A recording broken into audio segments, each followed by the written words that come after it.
Hey, Mr. Montes, how you doing? Hey, I just want to say we're excited. We reviewed your job application. You were one of the candidates that really stood out. I want to welcome you to Yes Prep. So if you can have a seat and we'll get started on today's process. So just to be clear, I want to point out a few items. Is the first few minutes, we're going to talk about the technical interview. So a lot of like hot seat, fire questions just to kind of see where you're at on your thought process as an educator and to see how your experience can contribute to our mission and statement and our goals here at Yes Prep. And then we'll do a little, I know you're not a Hollywood actress or anything of that nature, and I can be the first to tell you I'm not either, but I do want to go into eventually a couple role play scenarios just to kind of see, based on your experience, how you would react, how you would handle certain situations that we typically see on a daily basis here within our classroom. Is that fair? Yes. Okay, so just to start off right off the bat, I just want to know personally, what makes you want to work at Yes Prep? Based on what I've read online and what I've seen that Yes Prep does, I really like the fact that 99% of your students attend college. So I think that coming from a school, I attended a public school, Okay. where they really don't have the time or they have the staff to make sure that every student attends college. Right. So I wish I had that, which I didn't. It took me a little bit longer to graduate, but I did it. But I think if I would have attended a school like Yes Prep, it would have made a major difference. So I would like to be part of that. I would like to be able to be part of that child's success story, to be, hey, you know what, in that school they helped me, I had a specific teacher, and just the fact that I'm passionate about working with students. Awesome. And that's something we always look in our candidates, just reflecting on their own personal experience and where their passion comes from. So that's really good to hear. I see here that you did your student teaching experience, the most recent at Raul C. Martinez Elementary School. And what we want to know is, how has your experience there contributed, or how can it contribute to our overall mission? Earlier you mentioned 99% of our students attend college. That's what stands out to you the most. Well, how can this experience at Raul C. Martinez contribute to your opportunity here? So something else I've noticed about Yes Prep is most of the students are low income, maybe even reduced lunch, and might be the first generation to go to college. Raul C. Martinez is located in a predominantly Hispanic area. Okay. Most parents that I work with, they didn't even speak English. So, and I've noticed that some of them, even when their kids are transitioning to middle school, they're looking for somewhere where they know their kid will guarantee go to college. Okay. Something they weren't able to. So in Raul C. Martinez, I was able to experience working with a lot of those students. Okay. And some of those students end up coming to the Yes Preps if they're able to enter. So I think I've been able to just experience the whole culture of that. Okay. And would you say, again, referring back to your experience at Martinez Elementary, what is the most challenging feedback that your direct manager or supervisor gave you during that experience? And on top of that, how did you react to that feedback?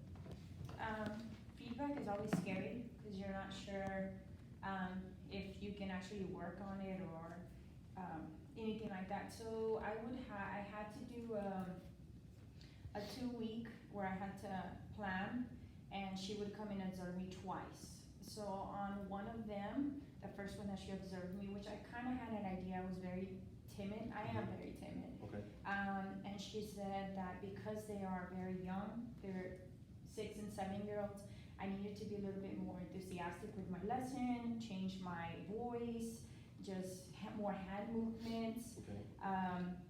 So that's one of the things I did notice, and she's like, that would help me a lot. So she told me that I needed to do that. So once I went back and I did it, I took her advice. Okay. And I did notice it myself. It's not like something that I didn't notice, and I used it. And then the next time she was like, okay, it's a little bit better. It's not at the perfection that it could be, but I'm working on it. Until this day, I'm still working on it. Okay, I appreciate your honesty. And would you say, how did you personally react, or did you feel that feedback affected your overall work and I performance? Sorry. I think just by her telling me, it was more of a like, okay, that's something that I already knew that I needed to work on, but nobody had told me or nobody had seen me in action. Okay. So I was able to be like, okay, let me challenge myself and be like, okay, stop being less shy, and just go with it, and it's for the benefit of the student. Right, absolutely. And would you say, on that same note, if I were to call her today, what would your direct manager say is your strongest strength, so to speak? Okay, I know for a fact my strongest strength is organization skills. Okay. I firmly believe that there's a saying that says if you fail to plan, plan to fail. Okay. So I feel like when you have to plan, even if it's for your personal life or even if it's for your work. Right. That way you can stay on top of things. So one of the things that she mentioned was that on paper, my lesson plan made so much sense because it went with the flow, but when it comes to the performing it, Right. was where I was lacking, so. Okay, good. So we noticed on your resume when you worked at Change Happens, you mentioned that organize and prepared events was part of your job description or skill set that you gained at this organization. What would you say, or how would you say you were able to display your greatest strength of organization when talking about preparing for such events? Okay, so at Change Happens, we constantly had to do events. Mm-hmm. So they purchased a agenda for us. So on that agenda, I would put my due dates, I would put important events, how much time did I have. I was able to, because I am a visual learner, Okay. I was able to visualize, okay, I have 4 weeks and start my plan. So one of the things I would color code it, I'm like, okay, this event needs to be done by this, and then the next event. So when it came to planning, it made it a lot more successful for me and my team to be able to make it possible for the event to be successful. Okay, and as I'm sure you're well aware from your experience as a student teacher this past few years, in teaching there's so much that goes on a daily basis, weekly basis, monthly basis when we're talking or referring to planning. How would you say your organization skills can be applied when thinking about it in the lens as an educator, as a teacher in the classroom? So one of the things is when I was doing my internship is that I had to plan 2 weeks in advance of what we were going to be doing. So as I'm planning, we were planning a month ahead. So as I'm getting to that unit, I'm like, okay, this is what I have so far, but as I'm getting there and I'm noticing that the kids are not getting it, I can go back and change it, but I already have my basis. Okay. So once I have my basis, I can tweak certain things, but I already have what I need. So that's how I work, and then, in education, based on what I learned in my student teaching, you have to continuously be planned, because you really don't know. Let's say there's a day that you're out, Right. At least you know, hey, I have that ready, that lesson plan ready for the substitute or whoever it is Okay. that's going to come. So it's a very important factor in teaching, I think. It's crucial, right? At the end of the day, it's so much going on a daily basis. So going along the same lines on your resume, we also noticed when it comes to your work at Change Happens, you prepared and taught curriculum, I guess, at different stages. So what we want to know is if you can go a little bit more in depth as far as how you went about or approached the idea or the theory of curriculum for Change Happens. To put it in a different perspective, different ways, what was your exact thought process? So what made it really easy at Change Happens was that they provided the curriculum. Okay. So we had an elementary curriculum and we had a high school curriculum. Okay. So it all depended what school they would send me to go teach the drug-free curriculum. So what I would do is, some of the lessons I found very kiddie, so I would accommodate them for our students. So we don't want it something to be so easy and something to be too hard, so I would tweak it in the middle. So what I would do is I would look at what exactly is the objective for that student to learn, Okay. and then I would be like, okay, this is what I'm gonna do, and I had time to find resources online, and then I would gather my materials and I would take it. Now if it was for a high school, just like younger kids, they're all very curious and they're visual learners. So I had to be able to reach out to my visual learners, my tactile learners, my learners that have to hear it, have to Yep. touch it, all of that. So all those senses to be able to have that student remember what is being taught. Okay, so here at Yes Prep, we give every teacher at the beginning of the school year a unit plan that basically covers the next 6 weeks curriculum. And we provide the TEKS and the objectives.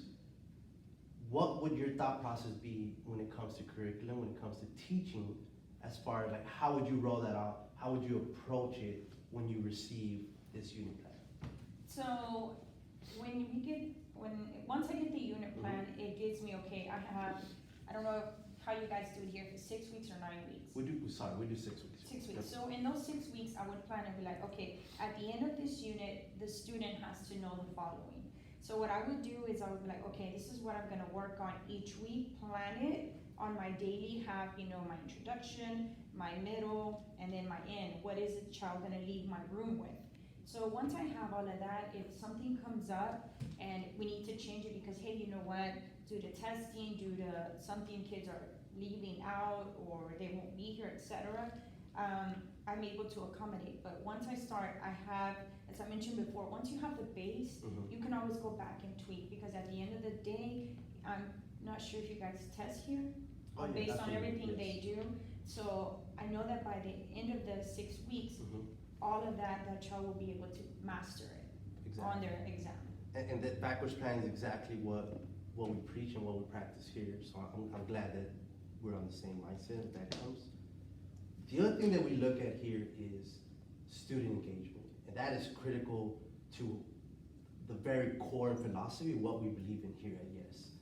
And so what I want to know is, if I were to come into your classroom to observe for a walkthrough, 5-10 minute walkthrough, what am I seeing? What am I hearing? How are kids being engaged within your lesson? So we know that kids are very, especially in this era of students that we're getting, they're very technology driven. Yep. So instead of me having just a question on the board, I can have a question on an app and tell them, hey, you know what, go to this website, answer the question, and I'm able to see their questions. Okay. So one of the things I notice is that the more apps they have out there for the students to participate, the better it is. Okay. So I can do that, and then if you're to come in my room, there's a lot of think, pair, share. Absolutely. And sometimes you will have those students that will not talk, so I will have the sentence stems on the board, so when I am, walking around monitoring, and I can be like, so what are you saying? And some of them don't really know how to start a sentence, an educated sentence, so I'll tell them, okay, read off the board. What am I asking you, and share?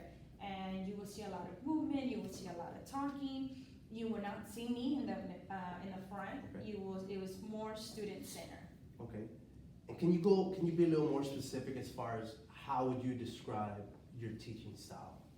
My teaching style is, I am a visual learner. Okay. You cannot sit here and tell me, the mountain in Peru, and not tell me how it looks like, because in the back of my head, I'm just like, okay, the mountain, the one I see on my phone. Okay. So, but once you put it, I like to do PowerPoint presentations, I like to do videos, I do Google Drive, I do different websites that they can go, the Discovery Channel, where they're able to actually take this information and, be like, oh, okay, I can't say the tallest roller coaster. So I remember when I was teaching 5th grade, we were talking about a roller coaster in Brazil. It's one of the tallest ones. And I showed the students a picture. Later on the next day, a student was like, oh, miss, I went in and I was watching videos. So to me, I'm like, you know what, I should have incorporated a video. And that's how I learned, like, every student, almost majority of them are visuals. Right. They use Instagram, they use Facebook, and, it's pictures and videos that help them learn what they're doing. So just learning more about programs and stuff like that. So. No, absolutely. I think it says a lot about the generation that we're currently working with, right? I would also want to add, I think, in my experience, ideally we would hope that every team that we are a part of is perfect, and we're all contributing and, on the same page or aligned with one another. Unfortunately, that's not always the case. And so what I would love to hear from your experience is, can you describe or tell me about a time in which you were part of a team that was working poorly, wasn't really helping one another out? And more importantly, I think I want to know, what was the outcome of that team, and how did you resolve or contribute to that level of performance? So, we tell our students, I like to say like, hey, you know what, as teachers, we have to work together, because it's a lot for one teacher. And then we teach that to our students, hey, you know what, when you get into the workforce, it's not, I work by myself, it's, we're working in teams. So one incident that I can remember is that in a job, you're gonna have all different kinds of people. You will have Right. people that are a lot older, and you will have people that are very young. And as technology is advancing, we need to advance. Right. So in Change Happens, as I mentioned in my resume, we have to do events. So I would delegate different jobs, and Okay. some of them would be like, well, I'm not doing this, that's, and I would be like, you know what, how can we have that person involved? So we would find what is something that they would be comfortable with. Okay. So let's say we had, on our team, we had a man that was maybe in 50s going into 60s. Okay. Of course, he's not technology driven. We cannot have him taking pictures. Okay. We cannot have him. But something that he was is he was very social, very talkative. Okay. So something I was like, you know what? We can have you go into the community and talk to these people and bring them to our health fairs. Okay. Bring them to our events, motivate them. So Right. we try to find their positive, something they're good at. And then we work with that. How can we make them be part of a group without anybody getting mad? And you know, it's something that we have to work with our kids. Delegate them jobs to, like, okay, you'll be the person that asks the question, you'll be the person that, you know, records, you'll be the, so it's something that we have to find their strengths and their weaknesses within a team. Okay, awesome. So here, another thing that I think separates us from other organizations, other districts, is we're very data-driven when it comes to how we run our organization in our school. Keeping that in mind, can you tell me, it could be either personally or professionally, can you share a time in which you had a goal in mind? What was that goal? How did you reach it? And then more importantly, what was the results or impact due to the level of commitment that you gave to it? So one of my goals was a personal one, which was to finish college. Okay. Of course, like any goal, you go through things that kind of make it seem impossible. Okay. So one of the things was that as I mentioned, I didn't have a mentor, I didn't have anybody. I started off at a community college. So once you go into the community, you kind of are very easily distracted by working full time and, you know, doing other things. Life happens. Right. So one of my things is like, I always tell myself, I'm gonna finish. I don't know how long it's gonna take me, but I'm gonna finish. So I started doing baby steps, and once I said, all right, once I finish my associates, then I can move on and, you know, have enough money to go transfer to a university. Okay. So I start with the short-term plan, Right. and then I'm like, okay, once I've done that, I put that fire out, okay, I can move on to the next one. Okay. And I can see how can I work. It took me a little bit longer Mhm. to get my bachelor's, but that was a goal that I'm very proud of myself that I did. So I was able to complete. Awesome. Thank you for sharing that and being honest, right? So this concludes our technical part of the interview. So we'll take a quick little break, and then we'll reconvene and we'll get going with the scenario part. Sounds good? Mhm. All right, thank you. All right, Mr. Hunter, so we're moving forward now with the actual role play and acting out scenes. And so I think for us it's a great opportunity just to kind of see your skill set and how you handle different scenarios. I don't expect you to be Academy Award performance and do any of that nature. I can tell you right now I'm not. But a lot of these scenes are just to give us a deeper insight into who you are as a candidate for our teaching position. Is that okay? All right. So the first thing is we're gonna pretend that you're in the middle of any teaching lesson. Just make it up as you go. And I'll pretend to be student A. My name will be Sandro, and I'll be basically misbehaving in your class. And so I just want to see how you would redirect that individual child. Do you have any clarifying questions on the scene? No. Okay, so whenever you're ready, just go ahead and stand up and pretend like you're teaching, and we'll get going. I'll count you in. Let me know when you're ready. Go. Okay, lights, camera, action. Okay, class, so today we are going to begin a novel. Juan! Sandra, we are Yes? trying to start this book, so I need you to please pay attention. Okay, I'm sorry, miss, I'm sorry. Okay, alright, so we're gonna start off with the title by looking at the title. So can anybody raise their hand? Boring. Ugh. Sandro, I need you to focus, okay? I know it's Monday, but we need you to refocus, okay? I'm sorry, Miss Ross, I'm sorry. Okay, so it says of mice and men. By just looking at the cover of this book, can anybody tell me what do they think the book is gonna be about? Sandro, that is your last warning. I need you to please stand up, grab your things, and I'm gonna write you up because I've given you multiple warnings, okay? So please grab your things and go to the office. Class, can you please just turn and talk with your neighbor? What do you think the title is going to be about? Have a seat, Miss Ross. And so I think I didn't specify this earlier, and I apologize. So here at Yes Prep, we really love just providing feedback and constructive feedback and really seeing whether or not that will be implemented. Because at the end of the day, it's not about me, it's not about you, it's about the kids that we're servicing, right? And so what I really like that you did is that you gave the kid kind of like a escalated level of warnings, right? There was a first warning for misbehavior, there was a second one, and then eventually that led to them being escorted to the assistant principal office. So the two feedbacks that I want to see, and again, we're going to reenact this in a few seconds here, is we have a very different consequence system, so to speak, here at YES. So we have something called where we issue our students demerits. And so what happens is if the kid is misbehaving, we issue that demerit, and then based on that level of demerits, they receive a detention. And our focus on that is that we want to capitalize on the amount of time that individual's in their seat so that they can capitalize on how much learning is going on a daily basis. And so it's something quick, you gotta be strong, you gotta be firm. So I wanna see you issue a demerit and continue on with your lesson. And then more importantly, I really like the way I want you to get to the kids' level so that it's not a scene where the kids are like, oh, what's about to happen. Does that make sense? Yes.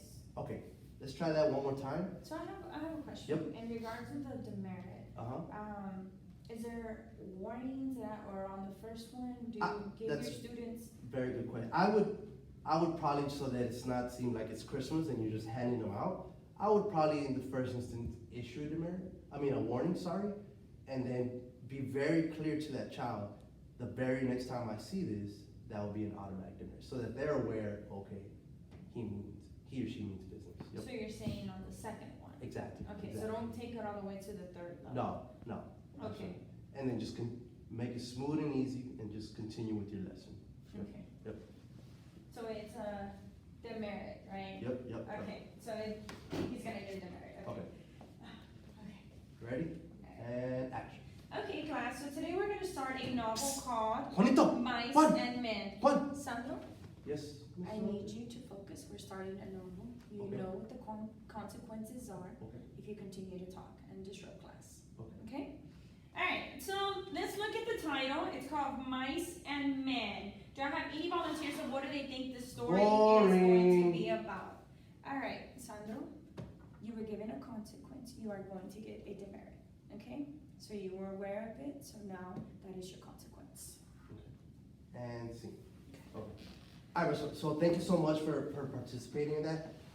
Again, the only thing, when it gets into the real setting, that I want to push towards is being clear with that child of this is your last warning, and the very next time is an automatic demerit. And I think part of that, it's already ingrained in them that a demerit is something they do not want. And so it's just to kind of keep consistent and aligned with what we're doing as a campus. Does that make sense? Yes.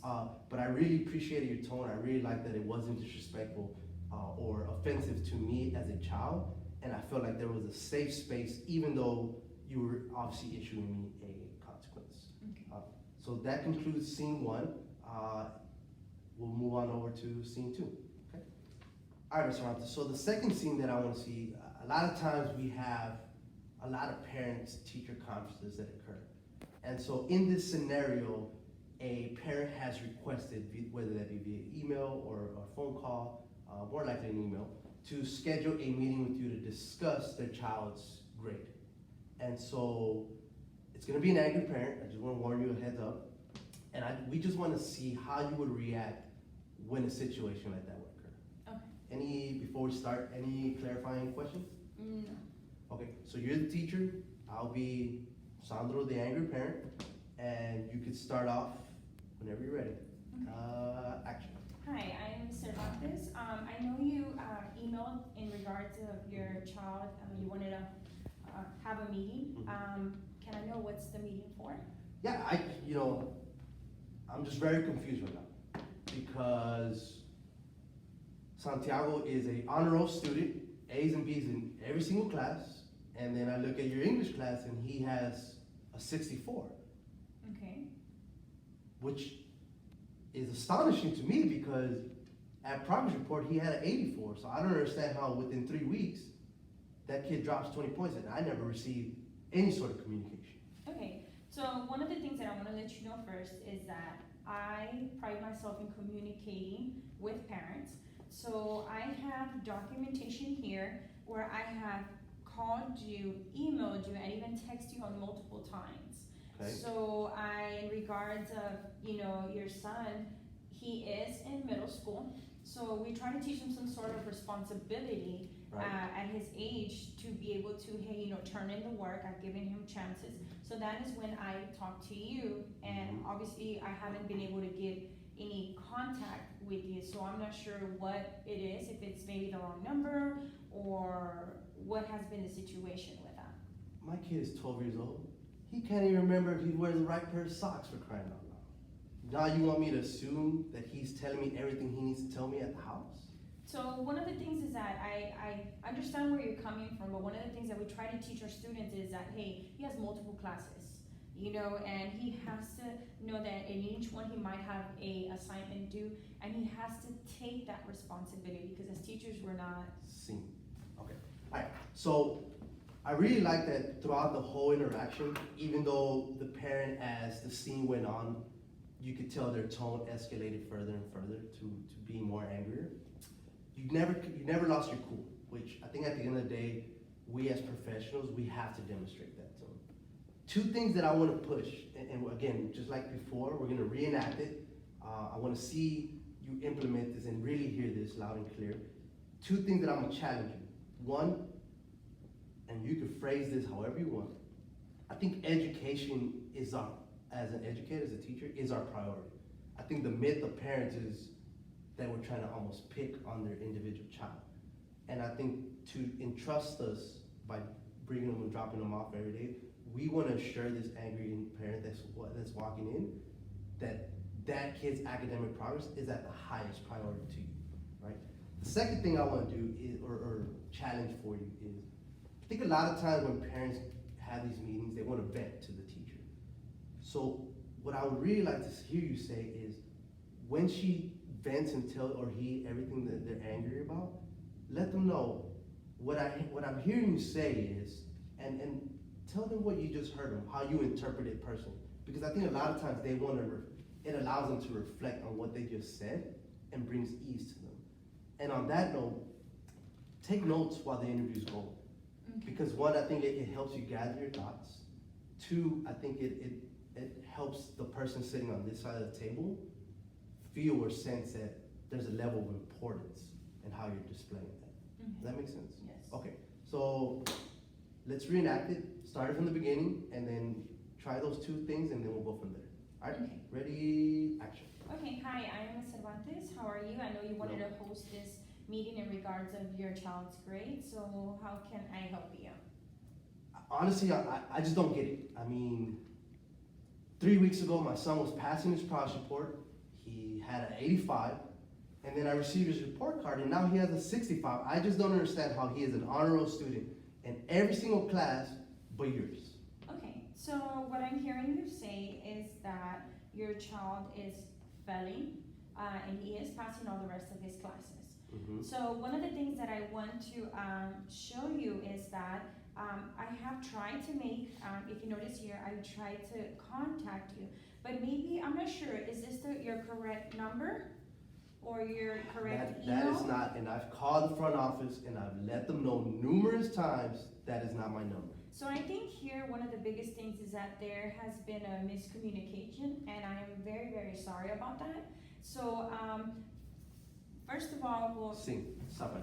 Okay, that was beautiful. Like, I really, like, you can genuinely feel your compassion and your strong concern with making sure that kid needs to get where they want to get.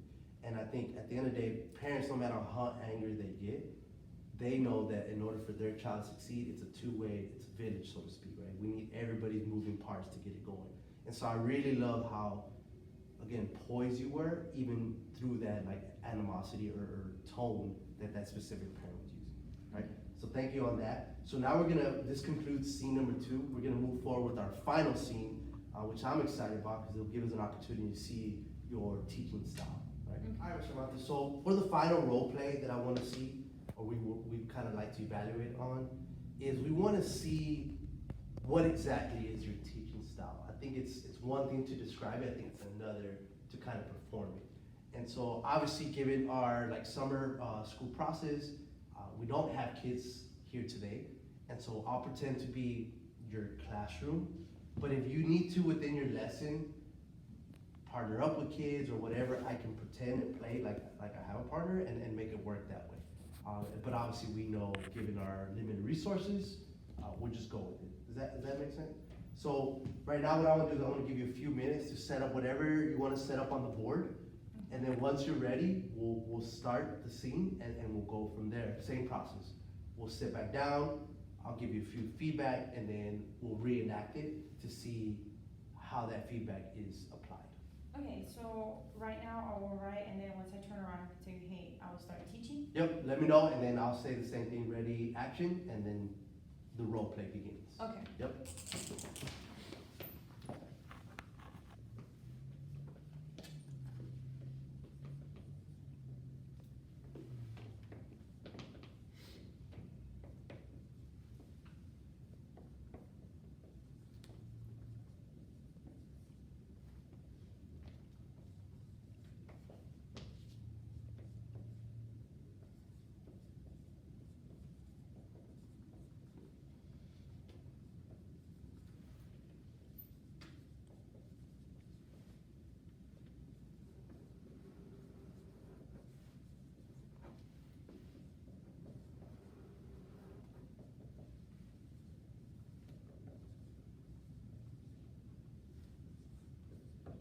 Okay. You ready? Yes. Okay. And action.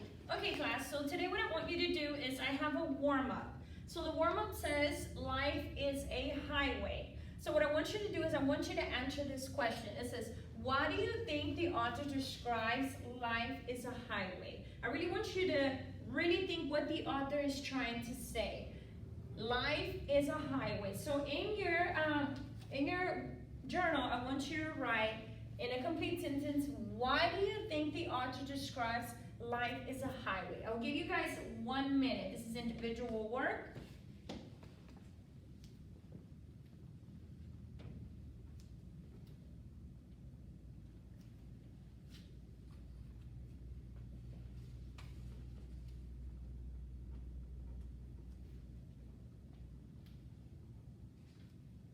Okay, 30 seconds.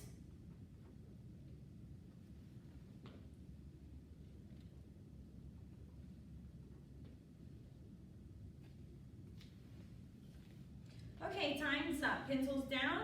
Okay, so do I have any volunteers that would like to explain to me why do they think the author said that life is a highway? All right, Sandro, what do you think? I wrote that life is a highway because it feels like forever. When my daddy drives, it feels like it's never going to end. Okay, awesome. I like that you're able to say, hey, you know what? Life is something that, so what do you notice here, Sandro, about life as a highway? What are you noticing? What do you notice about this? It's not really a complete sentence, but what do you notice about it? Life is a highway. What are they doing in this little phrase?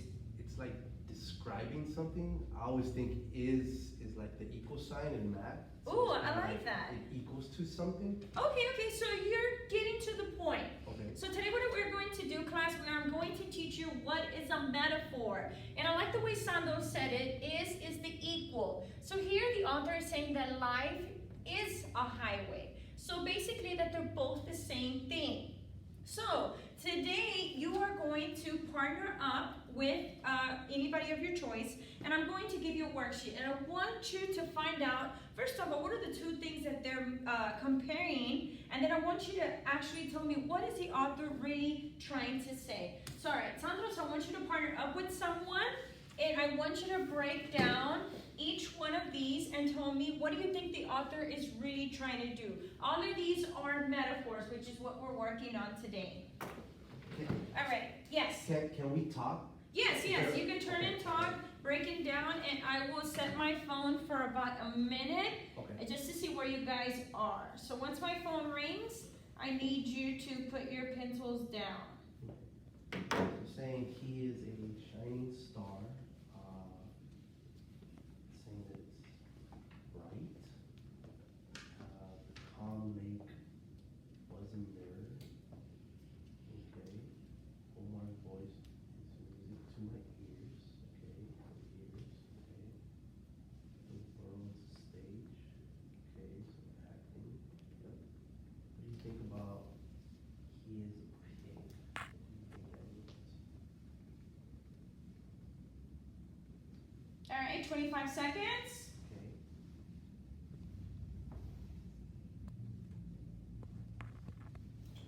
Well, to me, the struggle one is the calm lake was there. Okay.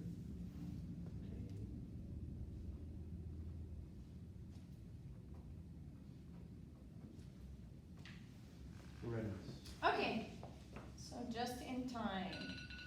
All right, so what I want you to do now, since you've answered both of them, what I want you to do now is turn your worksheet over, and I want you to write your own metaphor based on the ones that we have done. I want you to write your own metaphor that you will be able to share with the class. So I will give you about 30 seconds.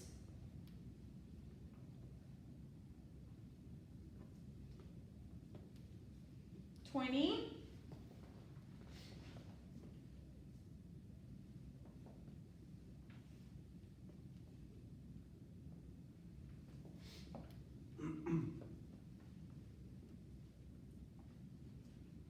Okay, class. All right, let's put our pencils down.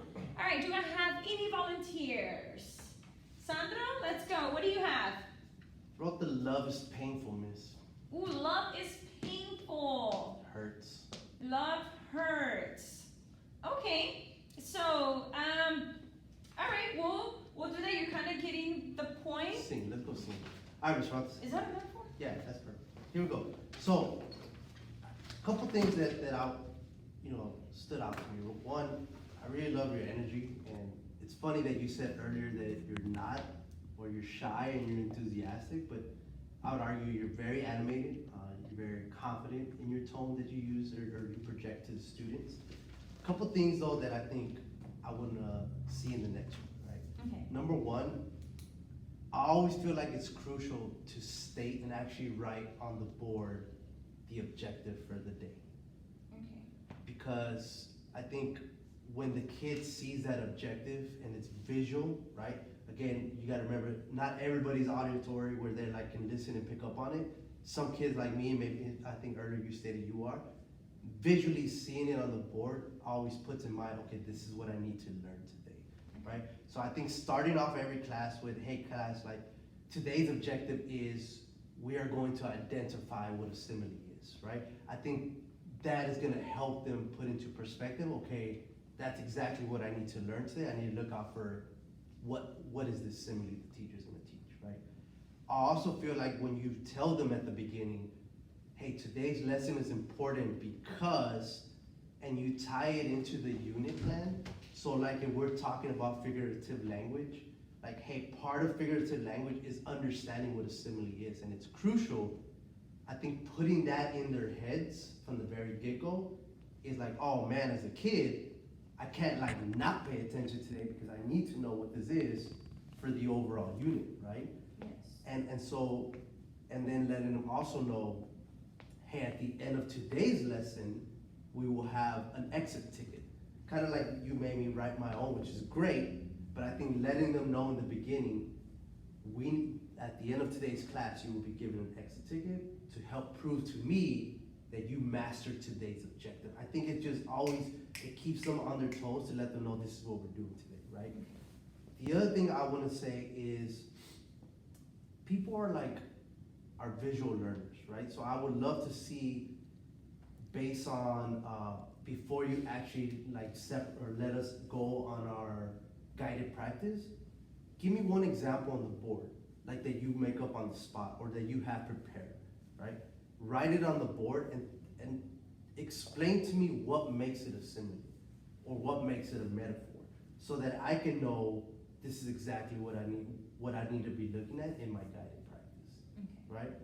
And then last but not least, in the guided practice, I always think a lot of times teachers, should I go to table, should I not go to table?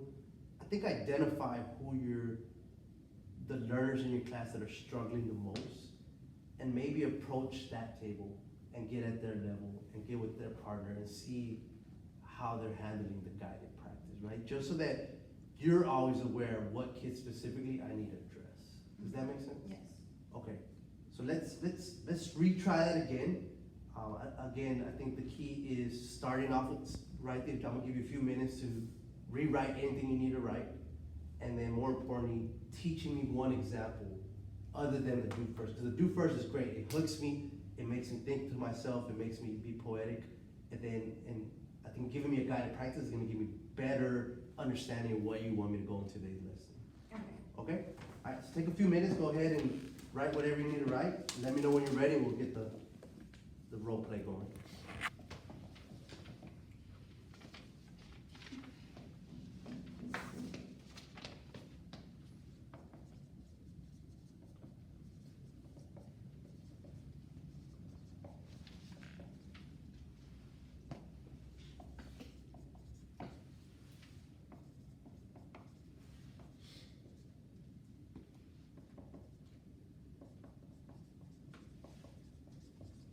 Okay.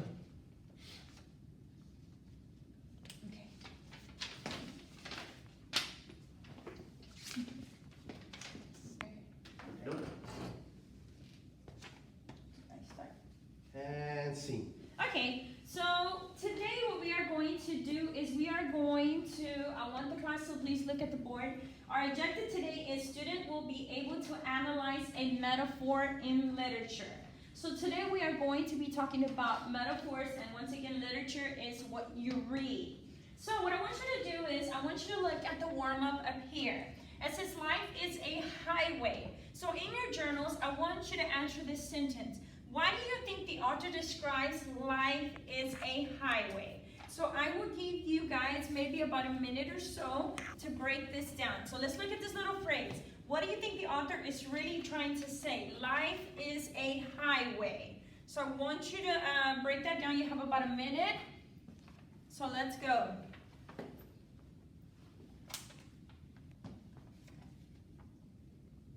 And we can skip, like pretend I can, go ahead. Okay, so what we are going to do, so what I want you to look here is life, we have life, and then we have highway. So let's say life is like a highway. All right, Sandro, what do you think the author is trying, why do you think the author described life as being a highway? I wrote, Mr. Montes, that life is a highway because it feels like forever. Okay. When my daddy drives, it takes a really, really long time. Okay, so one of the things that I want you to see here is life, and then what do we know about highways? Do they go one way? Do they go different ways? What do we know? They go really long. Okay, some of them can go really long. What else have we noticed about other highways? They can curve. Yes, some highways can curve, make you go back. What else do you know? They have detours. Okay, so some highways will have an end. So what we're looking at here, this is the life that we live in. Now, is our life sometimes, do we have to go back to where we start? Yes. Yes, sometimes we keep going and then we have to reach a stop. So, today what we are going to learn is what you call a metaphor. Now, you might be like, Miss, why am I learning what a metaphor is? Even in the music that you guys listen to, you will see a lot of metaphors. So today, life is a highway. It is comparing life to a highway. So a metaphor is when you compare two things without using like or as. But we need to be able to understand them in literature so that you can understand what you are reading. So today what I want you to do is I have put a worksheet on your desk, and I want you to answer the first two questions with a partner, and you and your partner will break them down. In about a minute or two, I will see where you guys are. Beautiful. So, right off the bat, I really love, to me, it really put into perspective what today's objective was and where it's going. I also like that as a teacher, you tied it into something real case scenario for me, as far as a student, as far as how life goes, detours, this, that, and the other. I think it just visually put into perspective, we're gonna learn something really interesting and really fun and really cool for today. Right?